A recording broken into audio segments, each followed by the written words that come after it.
Merci beaucoup. Bonjour à vous tous et à vous toutes. Vous allez bien ce matin, ça va? Oui. Je suis content d'être ici. C'est, je crois, la troisième fois que je viens là, sur les dernières années. Il faut toujours se garder à l'idée qu'il y a cette fameuse éclipse de 2 ans où il faut refaire un peu nos dates et notre compréhension des temps et des événements passés. J'ai débuté à partir du mois de juin de cette année une tournée à partir de mon nouveau livre qui est sorti. Ça, c'est le côté bénéfique de la pandémie. Hein. On s'est retrouvés confinés. Bien, j'en ai profité pour terminer cet ouvrage-là. Libre, enfin libre. C'est en fait, le titre provient d'un vieux chant spirituel américain des Noirs dans les plantations. Free at last. Thank God I'm free at last. Libre, enfin libre, je suis libre. Merci Dieu. C'est aussi le texte de Martin Luther King, de son fameux sermon à Washington et tout ça, où il a terminé avec libre, un jour nous serons libres. Donc, c'est plus que la liberté. Et donc, c'est à partir de cela que j'ai travaillé un certain nombre de thèmes. Est-ce qu'il y en a qui sont familiers? Si je vous dis 12 étapes, ça vous dit quelque chose, 12 étapes? Les 12 steps, les 12 étapes? En fait, c'est plus, on connaît plus AA et tout ça.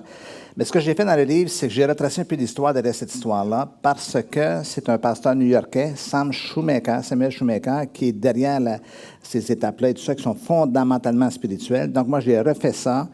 J'ai tout revu cela. Donc, ce livre porte sur cela. Donc, sur la notion des 12 étapes, je ne sais pas si mon petit truc va marcher. Oui, c'est ça. Les 12 étapes sont un chemin de guérison, de croissance spirituelle et constituent ce qui pourrait être le modèle spirituel le plus important de tous les âges. Parce que, en fait, vous savez, la plupart d'entre nous, on sait quoi faire, mais on ne sait pas comment faire le quoi faire. On connaît le quoi, mais on ne sait pas le comment. Et littéralement, c'est de l'Évangile appliqué dans la vie de tous les jours. C'est quelque chose de génial à ce niveau-là. Il y a de plus en plus d'églises qui s'ouvrent à créer des groupes où ces 12 étapes-là sont mises en pratique, où les gens se supportent mutuellement. Et quelqu'un a dit que ces rencontres à partir des 12 étapes sont probablement plus proches de l'Église locale que sont devenues nos églises modernes. Parce que nos églises modernes, c'est une église où les gens sont assez passifs, ils s'assoient, comme vous ce matin, ils vont regarder le prédicateur faire le travail. Mais l'Église primitive, c'était pas comme ça. C'était beaucoup plus relationnel, c'était beaucoup plus une communauté de gens qui se supportaient et qui prenaient soin les uns des autres. Aucun programme de rétablissement n'est plus efficace pour aider les gens à se rétablir que les 12 étapes. Le Dr. Hart, qui est décédé maintenant, je l'ai connu aux États-Unis, c'est un homme fantastique qui a compris aussi que pour favoriser le changement dans la vie, ça prend des outils et ça prend des moyens. Et vous savez, c'est Christian, ton prénom, je me souviens plus. Christian me parlait de mon travail au fil de toutes ces années-là. J'ai passé ma vie avec des gens, comme conseiller, comme pasteur, à tenter de les aider à dénouer les situations les plus difficiles de leur vie, à changer littéralement. Puis vous connaissez le principe, entre changer et ne pas changer, bien, les gens ne changeront pas. Okay? Le changement n'est pas quelque chose qui se manifeste spontanément comme ça. C'est quelque chose qu'on doit travailler à l'intérieur de nous. Donc, ce livre porte plus que toute autre chose sur le changement, sur la transformation. Et je crois que c'est l'essence du christianisme. Dieu prend des gens déformés par la vie, déformés par le péché, et veut en faire des hommes et des femmes nouvelles et nouveaux. Transformés, littéralement. Soyez transformés, l'apôtre Paul disait, par le renouvellement de l'intelligence. Ça va? Vous êtes avec moi ce matin? Mais il y a plus dans ce livre-là aussi, c'est un peu comme un legs. Je laisse l'expérience de toutes ces années à côtoyer les gens dans les situations que je mentionnais. Maintenant, ça nous amène à la question suivante. Vous connaissez l'adage ou l'expression qui dit « Tout le monde veut aller au ciel, mais personne ne veut mourir ». Je dirais « Tout le monde veut changer ». À quelque part, on veut tous changer. Il faut que j'arrête de faire ceci, il faut que j'arrête de... je sais que j'ai encore un fichu caractère, il faut que ça change. Tout ça. On a tous des bonnes intentions, mais quand il est temps de changer, peu paie le prix du changement. Et je vais regarder juste en termes d'introduction avec vous pourquoi les gens ne changent pas. Les gens ne changent pas parce qu'ils ne savent pas qu'ils peuvent changer. Tout simplement comme ça, aussi simple que cela, c'est l'inhérence qui les anime. Mon père était comme ça, mon grand-père était comme ça, mon arrière-grand-père comme ça, je suis comme ça, je suis fait comme ça, puis ça ne change pas. C'est un faux concept. Oui, les choses peuvent changer, elles devraient changer. Donc, c'est pas parce que je suis né comme cela que je dois rester comme je suis au niveau de ma transformation. Les gens ne changent pas parce qu'ils ne ressentent pas le besoin de changer. Ça va. tout le monde autour d'eux ressentent le besoin qu'eux devraient changer. Il faudrait vraiment qu'ils changent. Ils ne se voient pas. Ils ne voient pas comment ils réagissent, comment ils parlent, et tout ça. Mais eux ne le voient pas. Malgré l'évidence des gens qui autour d'eux, parfois, vont souffrir même. Mais eux ne ressentent pas le besoin. Ils sont comme un peu dans un état d'engourdissement ou qui fait que quelque part, ils ne s'arrêtent pas à cela. Les gens ne changent pas parce qu'ils ne veulent pas changer. Et là, c'est un peu paradoxal de dire, ouais, mais pasteur Denis, certains que les gens ne veulent vraiment pas changer. C'est pas qu'ils. En fait, je vais jouer un petit peu avec les mots. Ils veulent, mais ils ne veulent pas. On a tous, on se dit tous face à des défis de notre propre vie, il faudrait vraiment que je change ça.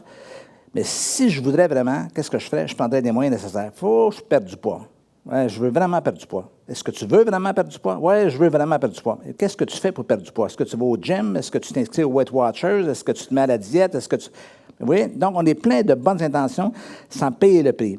Et cette notion de vouloir et de ne pas vouloir, ça fait appel à ce qu'on appelle la résistance au changement. On résiste à l'intérieur de soi face à cette dimension de changement. Êtes-vous toujours avec moi? Les gens ne changent pas parce qu'ils ont peur de changer. Il y a une scène fascinante que je ne crois pas que vous avez retenue, mais dans Exode, chapitre 9. Vous connaissez l'histoire de l'Exode, vous connaissez l'histoire du buisson ardent où Moïse a eu l'appel sur sa vie de retourner en Égypte pour libérer le peuple hébreu qui était en esclavage depuis 400 ans. Et là, Moïse a résisté à un certain moment donné. Vous rappelez-vous de ce dialogue avec Dieu où Dieu essaie de le convaincre de retourner en Égypte, puis lui, il est convaincu qu'il n'est pas capable, qu'il n'a pas la parole facile et tout ça. Vous connaissez ce texte-là, n'est-ce pas? Vous avez déjà lu la Bible ici? Oui? OK, c'est bon, je n'étais pas sûr, je me disais. Et dans Exode chapitre 9, au chapitre 6, plutôt le verset 9, ça dit que Moïse a présenté un peu le projet au peuple. Et le texte mentionne avec clarté, fascinant, l'angoisse et la dure servitude les empêchaient d'écouter Moïse. Imaginez la scène. T'as 400 ans qui font des briques, OK? Ras-le-bol de faire des briques. Mais au moment où Moïse leur propose un nouveau plan de changement, de déménagement, donc on va quitter ce pays-là, l'angoisse et la dure servitude les empêchaient d'écouter Moïse. Ils n'ont même pas bougé encore. Mais ils se bouchent les oreilles. Non, on ne peut pas partir. OK? Et c'est fascinant parce que c'est souvent ce qui bloque beaucoup les gens. La peur, l'angoisse. Mais vous savez, il y a une espèce de phénomène chez les humains qui ressemble à ceci. Entre la douleur du connu et la peur de l'inconnu, vous savez ce que les gens vont choisir?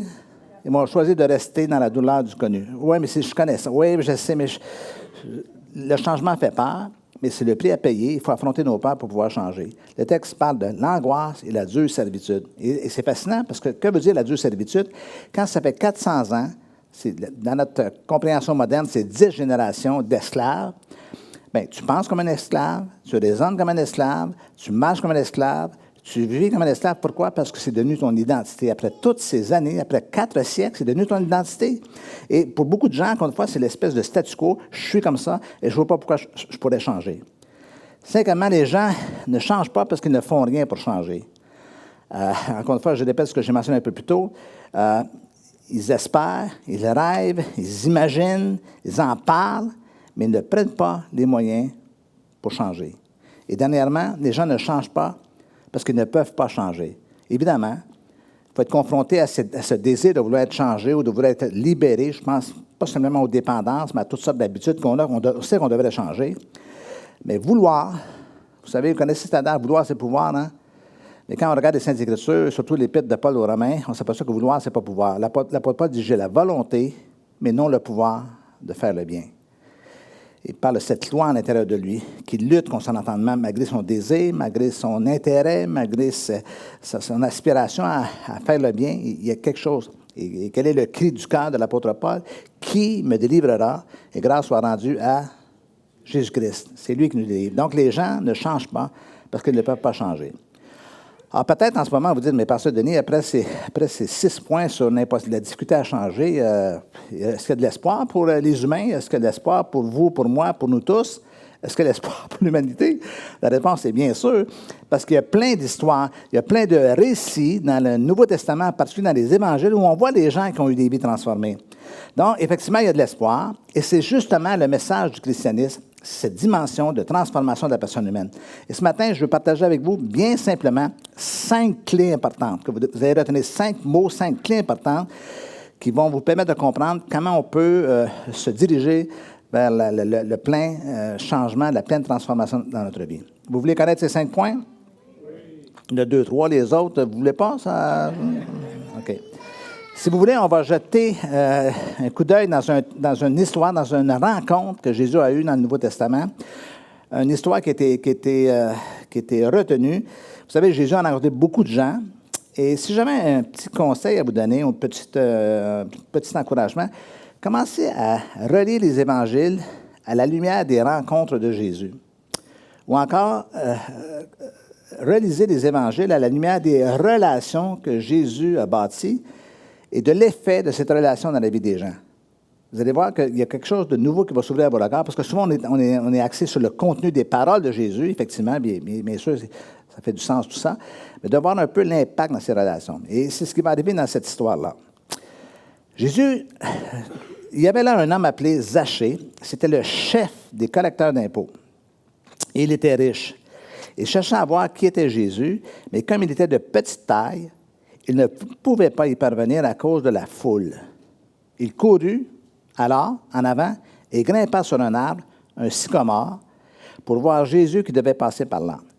Quand Jésus arriva à cet endroit, il leva les yeux et dit à Zachée, « Dépêche-toi de descendre, Zachée, car il faut que je loge chez toi aujourd'hui. » Zachée se dépêcha de descendre et le reçut avec joie. En voyant cela, tous critiquaient Jésus. Vous imaginez? Il disait, cet homme est allé loger chez un pécheur. Zachée, debout devant le Seigneur, lui dit, écoute, maître, je vais donner la moitié de mes biens aux pauvres et si j'ai pris trop d'argent à quelqu'un, je vais lui rendre 4 fois autant. Jésus lui dit, aujourd'hui, le salut est entré dans cette maison. Voulez-vous répéter avec moi? Aujourd'hui, le salut est entré dans cette maison. Il s'est passé quelque chose. Le salut est entré dans cette maison. Je parlerai un petit peu plus tard de la notion du salut. C'est plus que d'un changement d'adhésion. C'est vraiment quelque chose de plus que ça. Or, je répète encore, Jésus a rencontré plein de gens. Mais ici, ce qui est intéressant, c'est qu'il n'y a plus au Saint-Esprit, puis il n'y a plus aux écrivains de l'époque, en particulier Luc, de retenir cette histoire de Zachée. Et il y a 2 raisons majeures pourquoi cette histoire a été sauvegardée, parce que Jésus, évidemment, a eu plein de rencontres. 2 choses éléments. Ce récit montre que Jésus, qui va chez cet homme pécheur, est de loin différent à la représentation, à l'image que les gens de l'époque avaient de Dieu. D'un Dieu qui punit, d'un Dieu qui sanctionne, d'un Dieu qui opprime, d'un Dieu qui écrase, d'un Dieu qui est insatisfait de nous. Alors, Jésus devient quelque chose d'accessible. Puis en second lieu, évidemment, la raison, c'est la conversion étonnante et profonde de cet homme Zachée. Zachée était un homme de pouvoir, un publicain, un collecteur d'impôts, mais en fait, c'est le chef des percepteurs d'impôts. Il y a plein de gens qu'on n'aime pas beaucoup rencontrer de nos jours, puis un de ceux-là, c'est ceux qui travaillent pour le ministère du Revenu. D'accord avec moi? Et s'ils vous appellent, vous ne sauterez pas de joie. Hein? Habituellement, ils ne vous appellent pas pour vous envoyer un chèque. Hein? Ils vous appellent parce qu'ils ont trouvé quelque chose dans votre déclaration d'impôt. Ah, à l'époque, bien sûr, c'était pas la dimension très moderne, mais il avait sous ses ordres des péagers qui percevaient les impôts, les taxes à l'entrée de la ville, parfois sur les ponts et tout ça. Donc, c'est non seulement un homme de pouvoir, c'est un homme qui s'est hissé au sommet du pouvoir, c'est aussi un homme d'avoir, c'est un homme riche. Le texte mentionne qu'il est immensément riche, et d'ailleurs, il est un peu riche à cause de son statut de percepteur d'impôts, parce que plus il mettait de la pression chez les péagers pour qu'ils relèvent d'impôts, plus lui en faisait d'impôts, plus lui en faisait de l'argent, OK? Et le texte semble souligner le fait qu'il en gardait un petit peu de plus dans ses poches pour boucler ses fins de semaine. C'est un homme d'avoir, c'est un homme de pouvoir. Et une dernière caractéristique, je ne sais pas si vous l'avez remarqué dans le texte, c'était un homme de petite taille. C'est fascinant quand même. Pourquoi s'attarder à ce détail-là dans ce texte-là? Parce que souvent, et si vous êtes de petite taille, ne sentez-vous pas visé ce matin, souvent les gens de petite taille vont être souvent humiliés, vont souvent être rejetés, moqués à cause de leur taille, effectivement. Et souvent, en réaction à ça, ils vont chercher à prouver et à dominer encore davantage. Moi, j'ai remarqué, des fois, ils parlent plus fort que les grands. Ils prennent plus de place, même s'ils sont petits, parce que c'est une façon de dire « Oh, j'existe » et tout ça. Et puis, c'est justement ce qui s'est passé. Mais ce qui est intéressant ici, c'est que cet homme de pouvoir, cet homme riche, a dû s'humilier à monter sur un arbre pour voir Jésus. Retenez la question de voir Jésus, parce qu'il a fait une démarche, le gars. Il y a quelque chose qui s'est éveillé à l'intérieur de lui. Et le texte mentionne même qu'il est monté sur un sycomore. L'arbre est même nommé. C'est des détails qui paraissent insignifiants, mais qui sont intéressants pour chacun de nous. Voulez-vous répéter après moi? Sachez que Zachée était juché. Allez. Sachez que Zachée était juché. Hein? C'est pas évident. Bon. Mais en fait, l'idée, c'est qu'il s'est humilié devant le peuple. Il faut imaginer les gens autour de lui qui disent « Mais qu'est-ce qu'il fait? Mais qu'est-ce que c'est Zachée? Mais qu'est-ce qu'il fait à monter dans un arbre comme ça pour voir Jésus? » Puis en fait, ce qui est fascinant, c'est non seulement il voulait voir Jésus, mais il s'est passé le phénomène inverse. C'est Jésus qui l'a vu. Et là, les choses ont commencé à basculer. 5 éléments que je vais voir avec vous. La première, la dimension de conviction. Okay? Un homme riche, appelé Zachée, chef des publicains, cherchait à voir qui était Jésus, mais il ne pouvait y parvenir à cause de la foule, car il était petit de taille. Qu'est-ce que c'est cette notion de conviction? C'est une prise de conscience intérieure, profonde et viscérale de notre état, de notre condition. La lumière s'allume. On commence à prendre conscience, il y a quelque chose qui ne marche pas avec moi. Les autres ne peuvent pas toujours être coupables. Moi, je dis souvent à la blague à ma femme, je dis, il y a toujours quelqu'un à blâmer, il s'agit de trouver la bonne personne. Okay? Mais les gens cherchent toujours la cause de tous les soucis de leur vie avec quelqu'un d'autre. Quand ce n'est pas le premier ministre, c'est le député. Quand ce n'est pas le député, c'est le patron. Quand ce n'est pas le patron, c'est la belle-mère. Quand ce n'est pas la belle-mère, c'est toi. Mais c'est jamais nous. Et tout d'un coup, arrive un moment donné où on prend conscience qu'il y a quelque chose qui ne va pas avec nous. C'est la reconnaissance de mon état. Quelque chose ne marche pas avec moi. Et le changement, c'est le prélude au changement. Le changement ne pourra pas se manifester tant aussi longtemps que je ne prendrai pas conscience de ce qui se passe. La première étape dit, j'ai réalisé que j'étais impuissant devant mon problème. J'ai réalisé que j'étais impuissant devant mon problème, devant ma situation, et que j'ai perdu le contrôle. Pourquoi? Parce que si votre problème avait été résolu, vous ne seriez pas en train de travailler à vous poser la question de la conviction. C'est réglé. On ne cherche pas à se convaincre de quelque chose qui n'est pas là. La conviction, l'émergence, la naissance à l'intérieur d'une prise de conscience que quelque chose doit changer. La lumière s'allume, encore une fois, je le mentionne. Chesterton, un auteur anglais, a dit, ce n'est pas qu'ils ne voient pas la solution, c'est qu'ils ne peuvent même pas voir le problème. Il n'y en a pas de problème, il n'y en a pas de problème, il n'y en a pas de problème. J'ai un de mes amis pendant des années qui, c'était une expression favorite, il n'y a pas de problème, no problem, pas de problème, pas de problème. OK? Un jour, on s'est trouvé dans une condition, OK, où en fait, c'était anecdotique, là, c'était simplement qu'il était avec son 4x4, puis il s'imaginait qu'un 4x4, c'était un tank, c'était un tout-terrain, ça peut aller partout, et il s'est pris, mais il dit, pas de problème, je vais le sortir. Mais il n'a pas pu le sortir. Là, il disait, je pense que là, il y a un problème. Non, là, il y a un problème, tu ne pourras pas bouger. Puis plus tu essaies, c'est souvent le cas, plus tu te cales. OK? Puis effectivement, ça a pris quelqu'un d'autre pour le sortir de là. Parfois, il y a un problème dans la vie et il faut prendre conscience de cela. Regardez la prochaine pensée. Chaque fois que nous cherchons à éviter la responsabilité de notre propre comportement, nous le faisons en essayant de donner cette responsabilité à un autre individu. Si je ne suis pas responsable, il y a quelqu'un d'autre qui l'est. Je pars à la recherche de cette personne-là. Ou une organisation, ou une autre entité. Ça peut être Dieu, diable. Écoutez les gens autour de vous. Toutes les fois qu'il y a un drame sur cette terre, on blâme qui? Dieu. C'est toujours la faute à Dieu. Il est toujours coupable. Oui? Mais cela signifie que nous cédons alors notre pouvoir à cette identité-là, au lieu de prendre et d'assumer la pleine responsabilité de ce qui se passe à l'intérieur de nous. Vous allez dire, mais pourquoi pardonner, ça se manifeste comme ça? Parce qu'il y a un petit mécanisme à l'intérieur de nous qui s'appelle le déni. Le déni, c'est un mécanisme intérieur qui fait qu'on ne veut pas voir, ou on refuse de voir, ou on ne voit tout simplement pas, et c'est là que bloque la perspective du changement. Or, cette conviction-là de nous mener à cette notion, parce que la conviction, ce n'est pas juste simplement la prise de conscience dans notre état, c'est aussi la découverte de peut-être qu'il y a une solution aussi. Peut-être que je ne suis pas obligé de passer ma vie à vivre ce que je vis. Et c'est ça qui est intéressant de comprendre dans cette dimension-là. Ma prière pour vous ce matin, mon souhait, mon désir, ma prière ce matin est que la conviction qui se manifeste en vous. Cette prise de conscience d'un moment, vous ne l'étouffiez pas parce qu'elle constitue le préalable à la suite des choses dans votre propre vie. Êtes-vous toujours avec moi? Deuxième clé, la confession. Mais Zachée, se tenant devant le Seigneur, lui dit, « Seigneur, je donne aux pauvres la moitié de mes biens, et si j'ai fait tort, dis-je, de quelque chose à quelqu'un, je lui rends le quadruple. » Dans Actes chapitre 19, verset 8, au début de l'Église, les gens s'approchaient et plusieurs de ceux qui avaient cru venaient confesser et déclarer ce qu'ils avaient fait.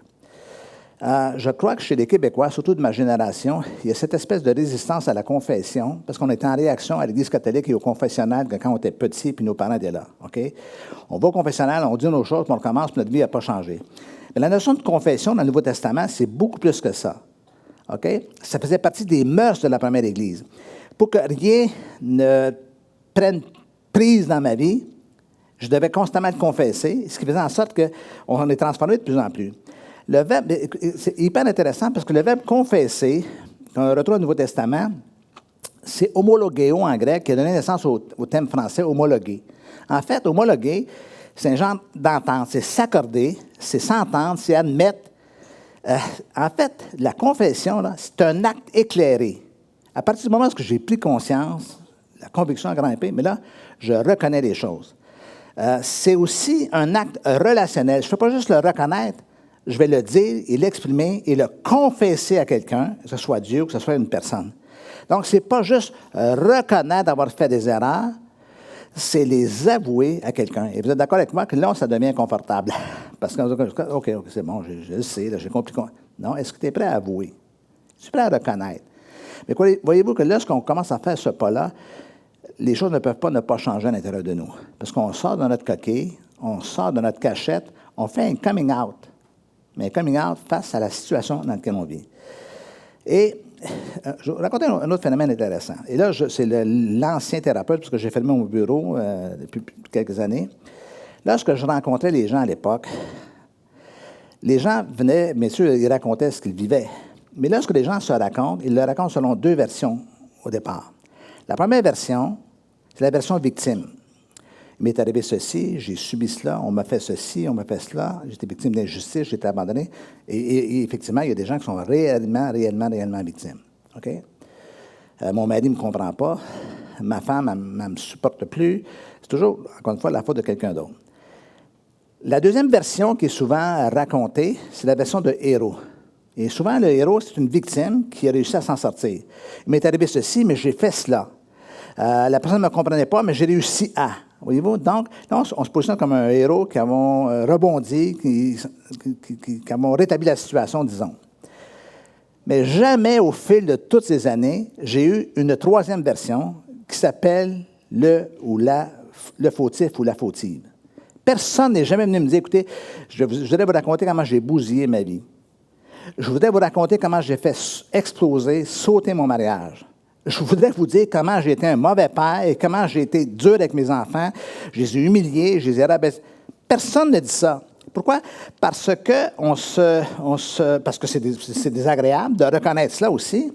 Mais peut-on régler un problème si on n'en est pas conscient? Peut-on changer de comportement si on n'en prend pas conscience? Et c'est ça le drame. Et vous comprenez-vous que parfois c'est délicat. C'est délicat pour nous comme pasteurs aussi de dire des choses à des gens parce qu'on va souvent, vous savez, quand on n'aime pas le message, on tire sur le messager. Okay? Donc, plein souvent, on est malmenés, nous. Ayez de la compassion pour vos pasteurs, là. Okay? Parfois, il faut dire des choses. Je me souviens de gens qui me disent, Pasteur Denis, là, écoutez, je suis devant vous, là, dites-moi ce que vous pensez réellement profondément. Dites-moi là, ce que vous pensez réellement. Comprenez-vous, je suis à risque, là. Moi, si je dis ce que je pense réellement, là, ça peut se retourner contre moi. Puis, je ne sais pas si vous êtes comme moi, mais moi, j'aime ça que les gens m'aiment. Hein? J'aime mieux être aimé qu'être malmené, là. Oui. Mais la réalité, c'est qu'il faut apprendre à reconnaître ces choses-là. Il faut apprendre cette notion de confession. Si nous prétendons être sans péché, nous nous trompons nous-mêmes et la vérité n'est pas en nous. Ça, c'est le premier épître de Jean. Mais regardez bien, je saute un verset, mais je saute le verset 9, je vais au verset 10. Si nous disons que nous n'avons pas péché, nous faisons Dieu un menteur et sa parole n'est pas en nous. Le problème dans nos milieux, c'est que les gens gardent l'illusion que lorsqu'ils sont chrétiens, ils ne sont plus pécheurs. Donc, on arrive à l'église le dimanche matin. Maintenant, je regarde, vous avez vraiment pas l'air des pécheurs ce matin. Vraiment, vous avez des gens bien, moralement bien, vous êtes bien vêtus, vous êtes propres, c'est super beau, vous êtes vraiment vous êtes bonne bouille ce matin. Mais ce que je sais, c'est que à l'intérieur de vous, vous avez des combats, à l'intérieur de vous, vous avez des tentations et tout ça. Et c'est quelqu'un qui dit qu'il n'y en a pas, il est plus en danger que quelqu'un qui est conscient de tout cela. Par contre, entre le verset 8 et le verset 10, vous le savez, il y a un autre verset, et qui lui est intéressant. C'est le suivant. Mais si nous confessons nos péchés, si nous reconnaissons les choses qui ne marchent pas dans notre vie, nous pouvons avoir confiance en Dieu, car il est juste. Il pardonnera nos péchés et nous purifiera de tout mal. Donc ça, c'est ce que j'appelle le bénéfice de la confession. Le bénéfice de la confession, c'est quoi? C'est le changement. C'est Dieu qui nous transforme, c'est Dieu qui nous pardonne, c'est Dieu qui nous change tellement. Chesterton, encore le même auteur que j'ai cité un peu plus tôt, a dit un jour, le péché est l'aspect le plus controversé du christianisme et celui qui est empiriquement validé chaque matin à la lecture du journal. Si vous n'êtes plus conscient du péché dans ce monde, achetez-vous le Journal de Montréal. Je ne suis pas sûr qu'Allopolis existe encore. Je ne pense pas, c'est un peu passé. Et vous allez voir ce qui se passe dans la vie des gens. Regardez la planète autour et expliquez-moi qu'il y a un bug. Pourtant, ceci étant dit, moi, j'ai fait mon bac ici à l'Université du Québec à Trois-Rivières, département de psycho. Croyez-vous sincèrement que si je vais dire à mes professeurs, écoutez, je sais c'est quoi le problème de l'humanité, moi, c'est le péché. Vous savez ce qui va arriver, là? Ils vont m'éjecter, là. Parce que cette notion-là, elle est inacceptable. Le problème, c'est pas nous. Mais moi, je vais vous dire quelque chose ce matin. Le problème de l'humanité, c'est quoi? C'est l'humain. C'est vous et moi avec ce bug que nous avons à l'intérieur de nous et qui prend forme, et qui s'actualise et s'active dans la vie de tous les jours, au boulot, au travail, à la maison, dans nos relations et tout ça. Et voilà pourquoi cette notion de confession est si importante. Ma prière et mon désir pour vous ce matin, c'est que vous appreniez à reconnaître et à confesser vos torts sur le champ, spontanément comme ça. J'ai manqué mon coup, je te demande pardon. Je me suis planté, j'ai manqué mon coup. Et on reconnaît les choses. Êtes-vous encore ici ce matin? Est-ce que vous m'aimez encore ou je perds du crédit devant vous? Troisième clé, et attachez votre ceinture, la contrition. C'est un thème qu'on utilise à peu près plus de nos jours aussi.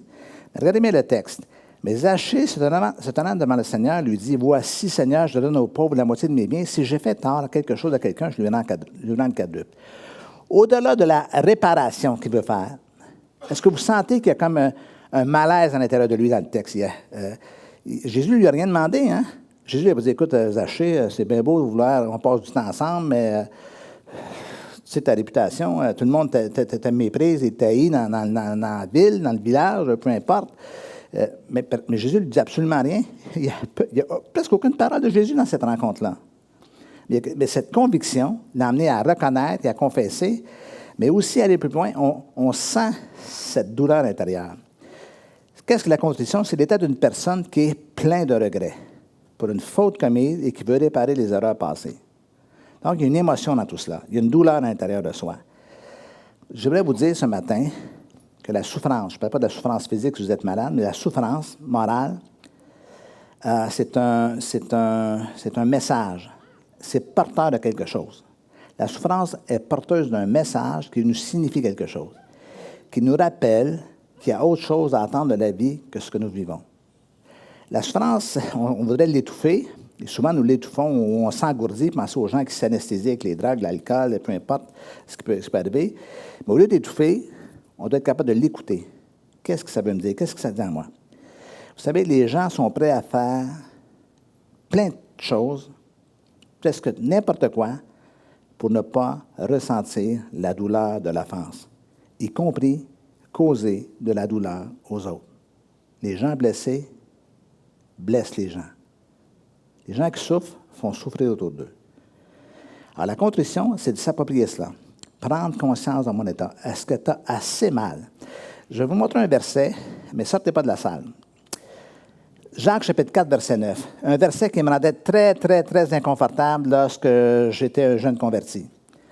Sentez votre misère, soyez dans le deuil et dans les larmes, que votre rire se change en deuil et votre joie en tristesse. Humiliez-vous devant le Seigneur, il vous élèvera. Les premières fois, je disais ça, mais my Dieu, c'est dur. Il est presque sadique. OK? Mais jusqu'au moment où j'ai commencé à comprendre que ce n'était pas ça. C'est que si je ne sens pas ma misère, si je ne l'éprouve pas, si je ne sens pas mon état, je ne ferai rien pour changer ou pour corriger mes comportements ou corriger ma façon de faire. Donc, ce texte-là, ce n'est pas quelque chose de négatif. C'est comme si Dieu dit, anesthésie pas tout ça, ne change pas tout ça. Et je vais vous dire quelque chose. Puis d'ailleurs, le texte est fascinant, il dit, humiliez-vous devant le Seigneur, il vous élèvera. Je vous le dis, nous sommes dans une ère d'orgueil et de on appelle notre ère l'ère narcissique. Tout le monde clique. Il y a des gens qui passent des journées à se photographier. Vous avez un compte Instagram, regardez ce qui se passe sur Insta, sur Facebook. C'est très centré sur soi. C'est très, d'ailleurs, on appelle ça un selfie. OK? C'est moi. OK? Donc, on est des vedettes de notre vie, mais là, on n'est pas dans l'humilité. Écoutez bien ce que je vais vous dire ce matin. Si la douleur ne conduit pas à l'humilité, vous avez gaspillé votre souffrance. Vous avez gaspillé votre souffrance. Maintenant, ce n'est pas souffrir pour souffrir. C'est prendre conscience. En fait, c'est devenir de plus en plus humain, je dirais même vulnérable, en prenant conscience de cette douleur intérieure qui doit me pousser, non pas à souffrir pour souffrir, encore une fois, ou à me m'auto-martyriser, là. C'est pas cela, ou m'apitoyer. C'est juste prendre conscience de il faut que je change quelque chose dans ma vie. Je ne peux pas rester dans cet état-là. Je ne peux pas rester dans cet état-là. Cette dimension d'être contrit, d'être mal en point et d'en prendre conscience. La Bible nous dit qu'il est attentif à la prière du misérable et il ne déteigne pas sa prière. Dieu ne repousse pas un cœur qui est contrit. Dieu ne ferme pas les yeux, Dieu ne tourne pas le dos, Dieu ne s'éloigne pas. Regardez ce que Scott Peck a dit un jour. Certains de nos meilleurs moments dans la vie surviennent lorsque nous nous sentons profondément inconfortables, vides et malheureux. C'est dans ces moments, propulsés par notre malaise, propulsés par notre malaise, que nous sortons de nos ornières et nous partons, à la recherche de solutions et de véritables réponses. Le déséquilibre intérieur, cet état de malaise ou de mal-être, c'est ça qui doit nous pousser à dire il y a autre chose dans la vie. Il y a autre chose dans la vie que ce que je suis en train de vivre. Ma prière pour vous ce matin est que vous soyez sensibles à ce qui se passe à l'intérieur de vous. Éteignez pas ça, mais allez auprès du Seigneur en disant, Seigneur, je pense que j'ai besoin de toi, parce que de ce désir, de ce malaise, va naître le désir de changer. 4e point, la conversion. Nous, les évangéliques, peu importe la dénomination à laquelle on appartient, la notion de conversion, c'est fondamental. C'est un mot que vous connaissez. On parle de convertir et tout ça. Mais la conversion, je vais vous l'amener d'une façon différente à cette étape. Bon, si on a bien notre texte dans l'histoire de Zachée, de la rencontre entre Jésus et Zachée. Zachée dit, Seigneur, je donne aux pauvres la moitié de mes biens. Si j'ai fait tort de quelque chose à quelqu'un, je lui rends le quadruple. Vous savez qu'il vient d'avoir un changement là, à l'intérieur de lui. Ce qui est dur à toucher chez un homme de pouvoir, un homme d'avoir, un homme riche, c'est son portefeuille. Mais lui, poussé dans cet état-là, décide de faire quelque chose. La conversion désigne un changement complet et le résultat provenant de ce changement. Écoutez-moi bien. La conversion, ce n'est pas seulement le changement, c'est aussi le résultat ou le fruit qui provient de ce changement-là. Okay? Donc, on va parler de... Si je vous pose la question, est-ce que vous êtes converti? Et tous me dire, oui, je suis converti, en signifiant que maintenant vous appartenez à un lieu, à une famille ou à une foi qui est différente de ce que vous aviez auparavant. Mais la conversion, c'est plus qu'un changement d'adhésion à quelque chose. C'est littéralement une transformation, un changement dans ma vie. Donc, on associe souvent plutôt le changement de religion à une conversion. Mais la conversion, c'est plus qu'un changement de religion, là. C'est un changement de vie. OK? Donc, à la place de dire à quelqu'un, je suis converti ou j'ai changé, même, je dirais, ne dites pas aux gens que vous avez changé. Laissez les gens vous dire, wow, tu as vu comment il a changé? Parce que le feedback qui vient de l'extérieur est plus percutant que ce que nous pourrions confesser en disant, ah, moi, je savais comment j'ai changé. La conversion est perçue et souvent prêchée comme une expérience d'un seul moment. Je me suis converti, comme c'est fini. Non, la conversion, c'est un processus constant. On est toujours dans ce mode-là. Ce changement complet. Le résultat, comme je mentionnais, c'est un retournement, un mouvement qui me pousse vers quelque chose d'autre. C'est un peu comme un travail de nettoyage. Vous savez, plus le travail de désinfection d'une plaie se fait soigneusement, plus la guérison va germer promptement, elle va se faire rapidement. Pourquoi? Parce que le travail a été fait. Donc, tout ce travail intérieur que le Saint-Esprit veut faire à l'intérieur de nous, quand on reconnaît les choses, quand on accepte cette notion de changement, c'est tout ça qui nous amène. Il faut prendre conscience de tout cela. Quelqu'un a dit, la conversion est le seul moyen par lequel une personne radicalement mauvaise peut être changée en une personne radicalement bonne. Henri Nouwen, je suis de plus en plus convaincu que la conversion est l'équivalent individuel d'une révolution à l'intérieur de soi. Les choses ont été bousculées, les choses ont changé, les choses se sont manifestées. Et là, je suis réellement converti. Je ne suis plus comme j'étais auparavant. Je dis souvent, vous savez, quand on est chrétien, on pense comme un chrétien, on marche comme un chrétien, on raisonne comme un chrétien, on réagit comme un chrétien. Vous savez pourquoi? Parce qu'on est chrétien. C'est ça le christianisme. C'est la transformation de la personne humaine. Voulez-vous que je vais vous explique ma théologie en 4 ou 5 mots? Former, déformer, reformer, transformer, performer. Nous avons été formés de la poussière de la terre. En Genèse chapitre 1, on a été déformés par le péché. Dieu a besoin de nous reformer à nouveau et de nous transformer afin que maintenant, on puisse performer. C'est-à-dire, vivez-la votre vie maintenant. Maintenant que vous êtes transformés, les choses ne sont plus jamais pareilles. Dans votre vie personnelle, dans vos relations, à la maison, dans votre mariage, au travail, peu importe. C'est ça la transformation. C'est une métamorphose, un changement complet dans notre vie. 5e et dernière clé pour ce matin, la continuation. Vous vous rappelez au tout début de ce que j'ai lu, ce texte de la rencontre entre Jésus et Zachée? Je vous ai fait répéter ce texte-là. Aujourd'hui, le salut est entré dans cette maison. Je vous le dis, j'ai été profondément interpellé par ce court texte. Jésus valide quelque chose. Okay? Encore une fois, ce n'est pas Zachée qui dit « Wow, maintenant, je suis chrétien, ou je suis sauvé, ou je suis transformé. » Non, c'est Jésus qui dit « Wow, à cause de la réaction de Zachée, Jésus valide cela, confirme cela en disant « Wow, le salut est entré dans cette maison. » Vous savez, on est, évidemment, comme être humain, on est tous comme ça, on est facilement interpellé par ce qu'on voit dans la vie des gens, ce qu'on voit des gens, ce qu'on sait d'eux, ce qui paraît, ce que nous savons d'eux. Mais vous savez qu'on a littéralement 2 histoires. Hein? Si vous lisez la biographie, ça n'existe pas, là, mais si vous allez lire une biographie de Denis Morissette, j'ai rencontré M. Poirier, je ne sais pas où il est passé, là, qu'on s'est connu à Sherbrooke à l'époque. J'ai oublié son prénom. Gilbert. Voilà, j'avais dans la tête Gérard, je savais que ça n'allait pas avec ta. Tu avais pas une tête de Gérard, tu avais une tête de Gilbert. On s'est connus il y a plus de 30 ans à Sherbrooke. Fait que je pourrais vous dire, puis vous savez, moi je suis né à Drummondville, et un jour je suis déménagé à Sherbrooke, j'étais 8 ans à Sherbrooke, et après ça je suis allé on peut voir ma vie comme ça, comme un déplacement géographique des endroits avec ce que j'ai fait et tout ça, c'est très très visible, c'est public. Mais au-delà de cela, là, de cette histoire qui paraît publique, vous savez qu'il y a une autre histoire, hein? C'est l'histoire qui est à l'intérieur de moi, qui explique plein de situations, plein de décisions, plein de... OK? Ce qu'on appelle l'histoire secrète, mais pas secrète parce qu'on veut la cacher, elle est secrète parce qu'elle est intérieure, puis elle se cache sous les apparences. L'histoire de Zachée, c'est un peu comme ça. On peut le voir comme un homme corrompu, comme un voleur, comme un homme qui opprime, mais il faut voir qu'à quelque part, la question est, qu'est-ce qui a créé cet homme-là? Qu'est-ce qui fait qu'il est devenu cela? Parce qu'il a vécu des choses à l'intérieur de lui. Et je ne dis pas ça pour l'excuser, mais pour l'expliquer, pour comprendre ce qu'il a vécu à l'intérieur de lui. Et c'est vrai pour chacun de nous. On a tous une histoire enfouie à l'intérieur de nous et qui explique nos conduites, nos réactions. Mais ce matin, je suis venu vous dire que cette histoire, elle peut changer.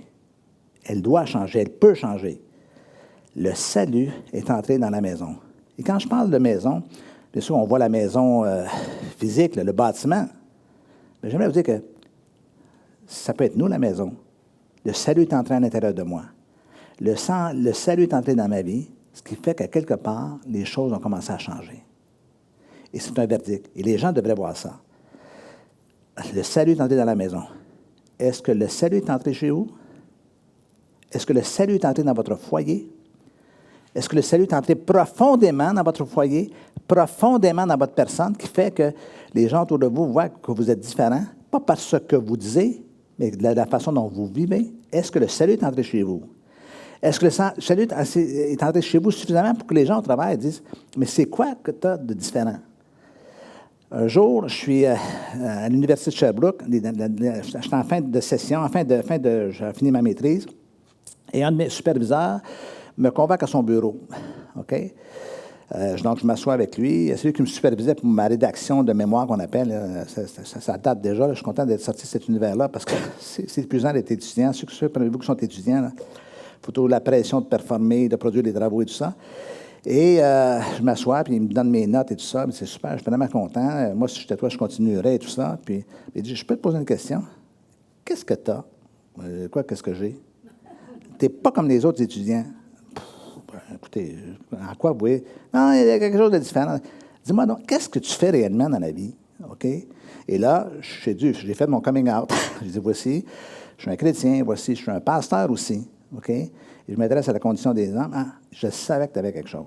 Maintenant, moi, je n'étais pas le genre à l'université à coller des collants, ces portes de case des étudiants en disant Jésus revient demain.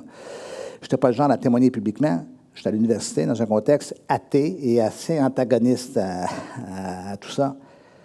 Mais ce qui est important, c'est quoi? C'est ce que nous sommes à l'intérieur de soi qui finit par transparaître à l'extérieur. Les gens recherchent des représentants, des ambassadeurs de ce qu'ils croient être ce qu'est une personne transformée. Pourquoi? Parce qu'eux-mêmes luttent avec leur propre combat, leur lutte personnelle, littéralement. Par contre, si vous êtes un nouveau chrétien, laissez-moi vous dire, vous avez à date vécu une belle expérience de conversion, mais cette conversion doit s'inscrire dans la continuité, de jour en jour, parce qu'il y a des défis qui se présentent à chacun de nous à partir de ce moment où on connaît le Seigneur. Il faut continuer malgré les obstacles, malgré les défis qui vont se présenter sur notre chemin. Maintenant, pour vous qui êtes chrétiens de longue date, vous êtes des colonnes dans l'Église, comme on disait à l'époque, regardez bien la citation de Sam Shoemaker. Les convertis de la première génération deviennent facilement les pharisiens de la deuxième génération. Dites, aïe, aïe, aïe. Oui. En chacun de nous sommeille quelqu'un, une espèce d'être religieux qui veut émerger. Est-ce que vous m'entendez? Vous le savez par vos propres réactions. Vous savez, vous n'êtes pas obligé de déchirer vos vêtements à toi faire que quelqu'un pose différemment. Vous n'êtes pas obligé de juger tous les gens autour de vous parce que vous êtes bien maintenant. On est tous des gens qui avons besoin de garder un cœur humble et de comprendre qu'on est toujours là pour faire partie intégrante de la mission de Dieu.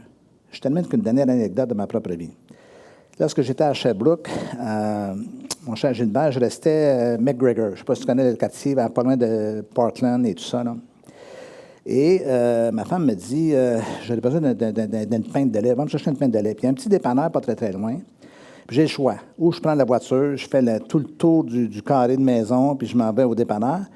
Ou je sors à pied, puis je passe au travers du petit boisé qui est juste derrière le dépanneur. Et je débouche là, je cherche le lait, puis je reviens. C'est beaucoup plus rapide, mais il faut que j'y aille à pied. Et là, je décide d'y aller à pied. Donc, je sors de chez moi.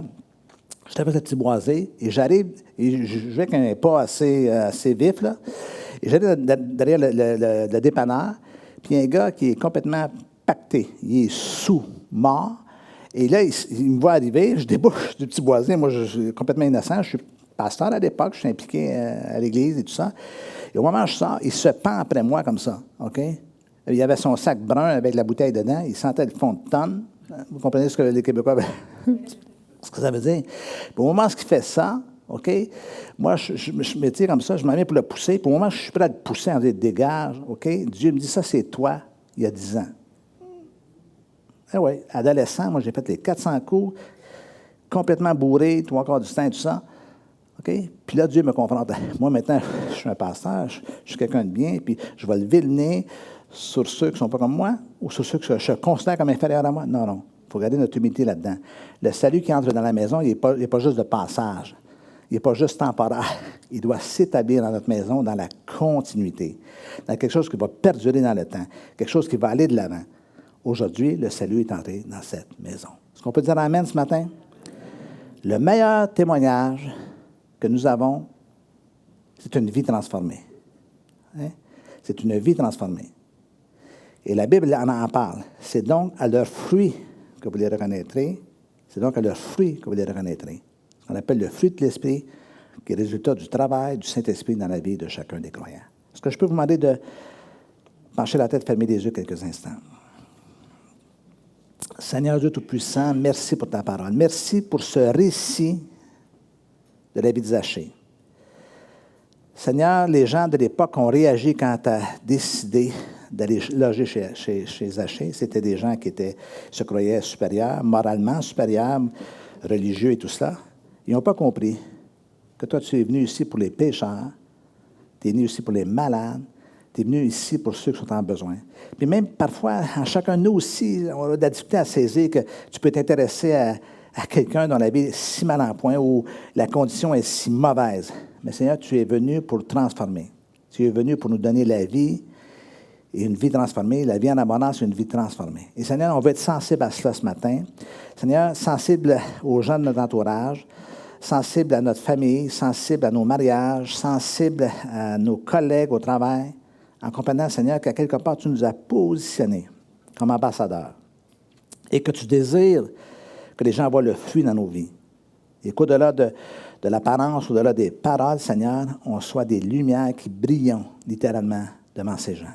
Seigneur, pour réussir cela, il faut bien sûr que tu nous transformes. Voilà pourquoi ce matin, on se place simplement, humblement devant toi en te disant, Seigneur, fais de moi ce que toi tu veux que je sois. Fais de moi ce que toi tu veux que je sois. Non pas ce que je veux être, ce que toi tu veux que je sois. Transforme-moi afin que je puisse faire ce que tu veux que je fasse et avoir en retour, Seigneur, ce que tu as pour moi.